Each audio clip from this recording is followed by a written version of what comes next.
7 days from now, Bihar will go to polls and the campaign has reached its peak. Republic editor for Special Project Prakash Singh is trailing Nitish Kumar's campaign in Parsa assembly seat. Let's go across to my colleague Prakash Singh now. Prakash, over to you.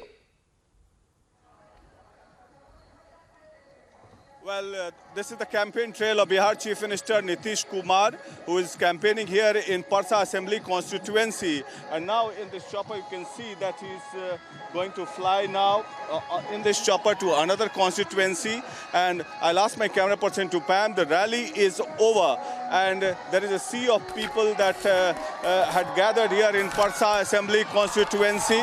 The constituency represented by Tej Pratap's father-in-law, Chandrika Rai, who switched over from RJD to JDU, and also his daughter were also present. And now that we can see that Bihar Chief Minister Nitish Kumar is flying back to a different destination now to address the constituency. The main focus of this address as far as Bihar Chief Minister Nitish Kumar was that he focused on the rule of law, governance and the misrule of RJD, because he's comparing the 15 years of rule of RJD as well as his rule.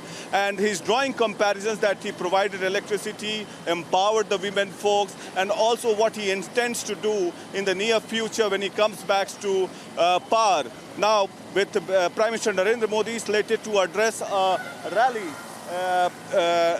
rally day after tomorrow. 3 rallies are to be addressed day after tomorrow, and in total 12 rallies are to be addressed. And in this COVID-like situation, it is becoming increasingly difficult for the politician. But once PM Modi and Nitish Kumar hit the campaign trail together, the campaign is going to gain momentum.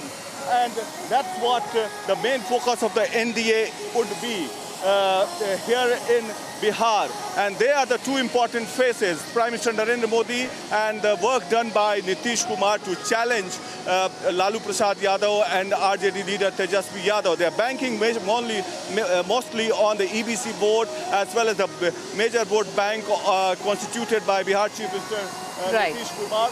And as you can see in the background, that the chopper is almost about to take off from here in Parsa to a different constituency where Chief Minister Nitish Kumar would be addressing. So all eyes on the campaign of Prime Minister Modi and Nitish Kumar, which is slated to be held day after tomorrow. And 3 rallies to address, and thereafter we expect that the campaign would gain momentum. And there we see that the chopper is all set to fly off, and Nitish Kumar waving his hands at the crowd, expressing his gratitude towards the crowd in a way. And this is the momentum that is going to gain, and Nitish Kumar waving at the crowd. And here we have a sort of political battle that is being witnessed in Bihar. Bihar elections is considered the mother of all elections, and all eyes of the country are on Bihar elections, with Nitish Kumar being the center of focus, and with Chirag Paswan also addressing rallies from today and hitting out at Nitish Kumar. So all eyes on Prime Minister Modi and Nitish Kumar's rally from day after tomorrow. Back to you. All right, thank you so much, Prakash, for getting us that live report. So exactly 7 days from now, Bihar will be going to polls and the campaign has reached its peak. My colleague Prakash Singh getting us, who's trailing Nitish Kumar's campaign in Parsa assembly seat.